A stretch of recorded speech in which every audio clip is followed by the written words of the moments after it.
Voilà, saisis-toi d'un micro, cher Jean-Pierre, pour des mots de conclusion. Roger va venir nous rejoindre, évidemment. On a vraiment pris de la hauteur, là. Hein, Ah, c'était effectivement l'objectif. Enfin, finir sur cette perspective spatiale, c'était effectivement un rêve quand on a préparé ce programme.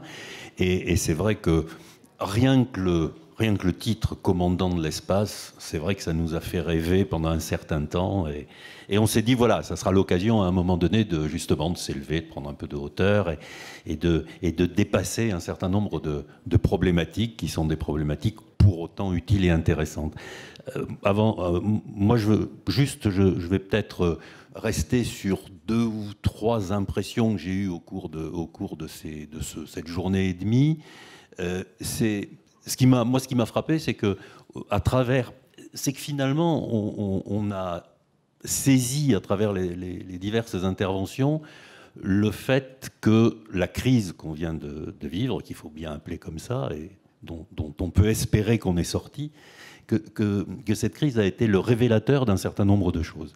Et ce qui m'a révélateur de valeur dans un certain nombre de cas, mais aussi, là, ce qui m'a frappé au cours des quelques tables rondes qu'on a eues aussi bien aujourd'hui qu'hier, c'est ces différentes remarques qui ont pu être faites, ou ces témoignages qui ont dit finalement ça a été un accélérateur d'innovation.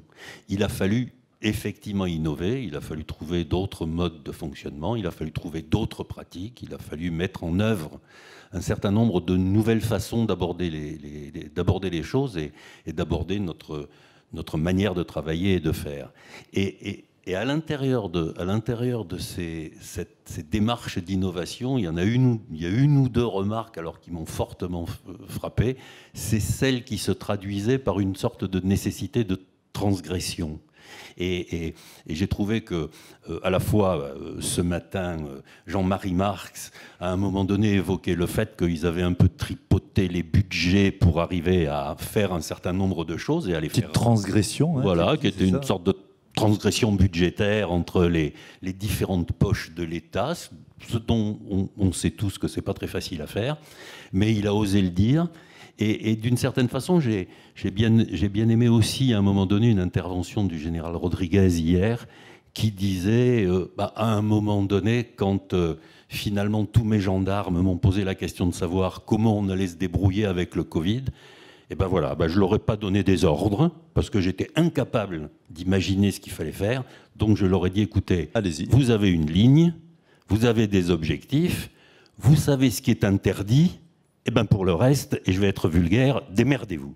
Voilà. Et ça, je trouve que c'est d'une certaine façon rassurant à partir du moment où on constate que ce qu'on considère trop facilement chez nous comme la rigidité des institutions, toutes ces choses qu'on est censé ne pas pouvoir bouger, faire évoluer, je trouve qu'il est rassurant que des hauts fonctionnaires, que des hauts militaires comme celui qu'on vient d'entendre témoigner, justement, aient le courage de dire il y a un moment où il faut faire bouger les choses. Alors, bravo si on doit rénover le droit de l'espace. Je sais que vous y travaillez, vous nous l'avez dit, mais bonne chance. Et merci à toi, Jean-Pierre. Avant de laisser la parole à Roger, merci Jean-Pierre d'avoir piloté tout au long de l'année, tout au long de ces 2 années, cette thématique de dictature du compromis et organisé ce colloque. Roger, on a vécu encore des moments très riches. Hein. Voilà, juste 2 mots. Compromis, forcément, l'IJS fait des compromis, mais l'IJS préfère l'hybridation. Vous le savez, quand on s'est créé il y a 45 ans, on avait fait une promesse, plutôt qu'un compromis, c'était d'intégrer l'économique et le social. Alors 45 ans après, les choses ont bougé, mais ça bouge quand même lentement. Et aujourd'hui, je voudrais vous dire, en terminant, pousser un cri de fierté, de vous voir, de vous entendre, et puis du chemin qu'on a parcouru grâce à vous, les entreprises. Après le cri de fierté et de bonheur aussi de nous voir réunis, il y a un peu un cri d'angoisse, je le dis, parce que la nouvelle loi, qui a beaucoup de bonnes choses, a aussi confronté ou agressé les organismes comme les nôtres, qui sont indépendants, associatifs, 10 millions d'euros de moins en une année, il faut qu'on se repense économiquement, pédagogiquement.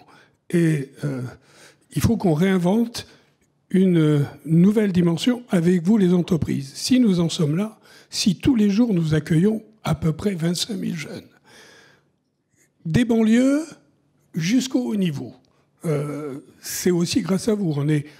On est nous-mêmes un système, un écosystème avec vous, les entreprises. De plus en plus, nous sommes fournisseurs de ressources humaines.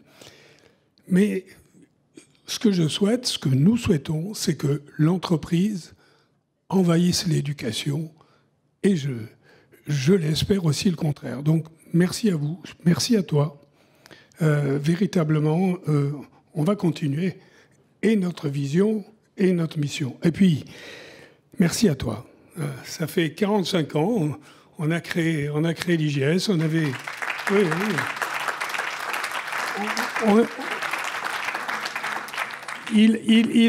Nous avions, avec Jean-Michel et quelques autres, cette vision d'intégrer l'économique et le social, le public et le privé. Alors on a essayé de le faire, on y est pas mal arrivé, tout est changé.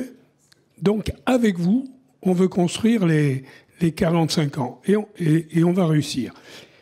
Et plutôt que compromis, je ferai une promesse. On va continuer. À toi, merci. À Karine Leclerc-Guévaux et à son équipe. Bravo, Karine. Grand merci. Et Frédéric, merci à toi. Tu es un fidèle. Ça fait 12 ans maintenant. Merci beaucoup. Merci à toi, Roger. Je voudrais remercier aussi toute l'équipe autour, tu l'as dit, Roger, de Karine, Frédéric Bruno, Newley Sall, John C. Grégoire. Je voudrais remercier toutes les équipes techniques qui sont là, qui ont fait que tout a bien roulé. Et ça a été très facile pour moi et très fluide. Merci infiniment. Je voudrais remercier Antoine qui a piloté tout ça de main de maître avec ses équipes.